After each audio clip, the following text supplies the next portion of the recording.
Good evening dear students.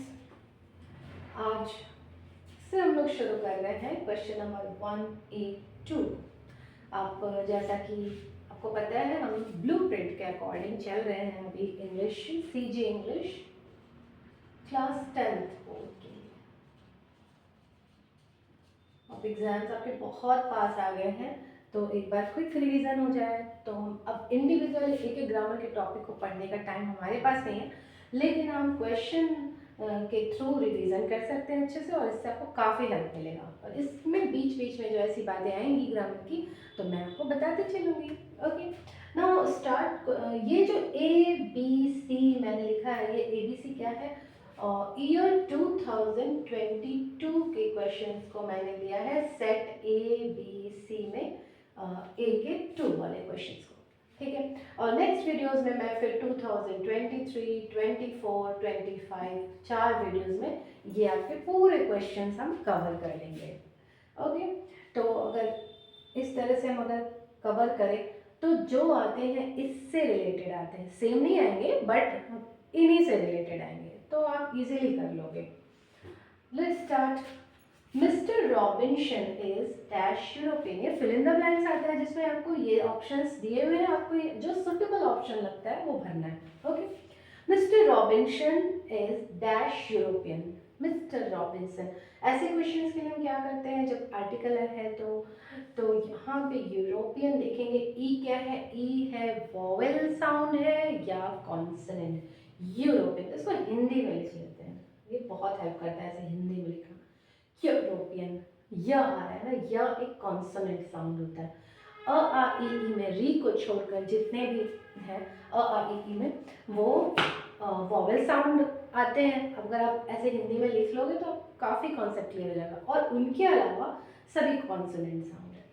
तो mister Robinson ये य है, दैट्स व्हाई यहाँ पे होगा mister Robinson is a European.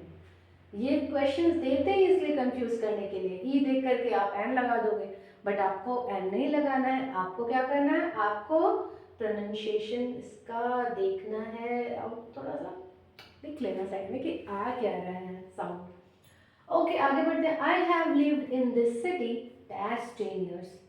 ये कोई ऐसा बहुत निश्चित सा समय नहीं दिया, बस 10 साल, 20 साल, 10 महीने, 4 दिन, 10 दिन ऐसा टाइम होता है। तुम फॉर का यूज़ करते हैं और सिंस का यूज़ करने के लिए हमें एक निश्चित टाइम रहता है। जैसे यहाँ पर रहता बिफोर 2015 ऐसे रहे तो हम यहाँ पर सिंस लगाएंगे, लेकिन ऐसा नहीं है तो हम यहाँ पे फॉर लगाएंगे। फ्रॉम का तो कोई ऑप्शन ही नहीं है यहाँ पे। Next, put dash sugar in your coffee. Put many sugar, नहीं, बहुत नहीं डालना। एनी, नहीं। पुट सम शुगर, आप देखो क्या सुटेबल है। Dash you please keep quite, must कोई लेना ही देना नहीं है।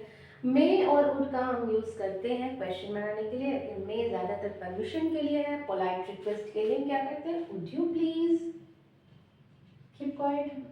ठीक है, पोलाइट रिक्वेस्ट वुड होगा। Only dash houses were spared by earthquakes, many, few, sorry, little. तो ओनली लिखा है तो मैनी तो होना नहीं है, ठीक है। फ्यू या लिटिल में से क्या हो सकता है? तो आपको मैं बता दूं कि लिटिल का यूज़ हम तब करते हैं जब अनकाउंटेबल नाउन के बारे में बताना हो, लेकिन हाउसेज यहाँ काउंटेबल है, दैट्स व्हाई फ्यू होगा। Only few houses were spared by the earthquake, कुछ ही घर बचे थे अर्थक्वेक से। ओके, बी में आते हैं। We saw dash movie last Sunday, a and the, ठीक है। मूवी, म, we saw a movie last Sunday, that's it। The movie ऐसा कोई स्पेसिफिक नहीं है कि हम या उसके बारे में पहले बात हुई है और फिर उसके बारे में बात हो रही है, ऐसा भी कुछ नहीं है कि हम द लगाएंगे, ठीक है। कोई बहुत स्पेसिफिक थिंग नहीं है, कोई बहुत खास चीज़ नहीं है जो दुनिया में शायद एक या दो है कि हम उसके लिए द लगाएंगे, ठीक है। तो ऐसा कुछ है नहीं, दैट्स वाई ये सिंपल एक मूवी लिखा है इसलिए हमने अ लगाया। Anil reaches home 6 PM every day. Anil, इस तरह से टाइम दिया हो 6 PM, 5 PM, 4 PM, तुम क्या करते हैं?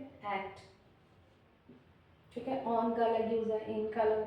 On Monday, on Tuesday, in January, month रहेगा तो इन जनवरी, डे है तो ऑन, ठीक है। और सीजन रहेंगे तो भी in summer. Okay, my daughter has dash knowledge about the world.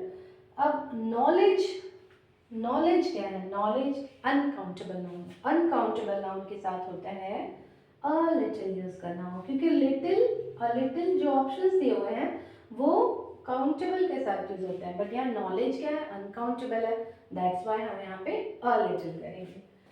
अब देखते हैं, it has been raining dash a week, week भी ऐसे ही बस टाइम पीरियड दिया हुआ है, तो हम यहाँ फिर से फॉर कर लेंगे। How dash water is there in the jug, how any many का तो कोई रोल नहीं यहाँ पे, much water because water is also an uncountable noun, that's why uncountable noun के साथ much लगता है, many के लिए countable noun चाहिए। Now see, his father is again MLA, लिखा है M से, बट जब हम इसका उच्चारण कर रहे हैं तो ये M आ रहा है, A आ रहा है पहले, आई में A आता है और इसलिए हम यहाँ पे N कर देंगे। His father is an MLA, not a MLA. Okay.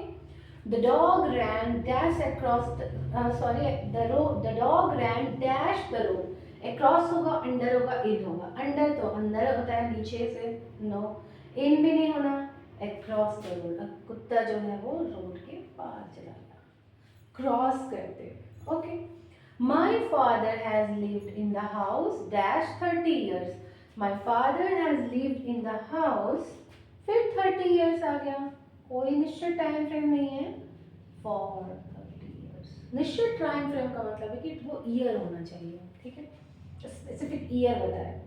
Vihaan speaks the truth, Vihan speaks the truth dash question tag लगाना है, ठीक है, डोंट ही होगा, डोंट विहान या डजंट ही।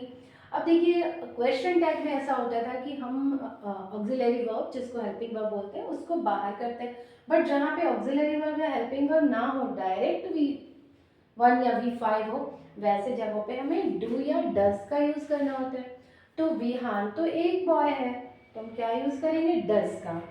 तो डोंट वाला तो कुछ होना ही नहीं यहाँ पे ऑप्शन में, तो डजंट ही हो जाएगा। और नेम है, और नेम के बाद दोबारा हम नेम नहीं बोलेंगे, प्रोनाउन का यूज करते हैं, तो ये हो जाएगा डजंट ही।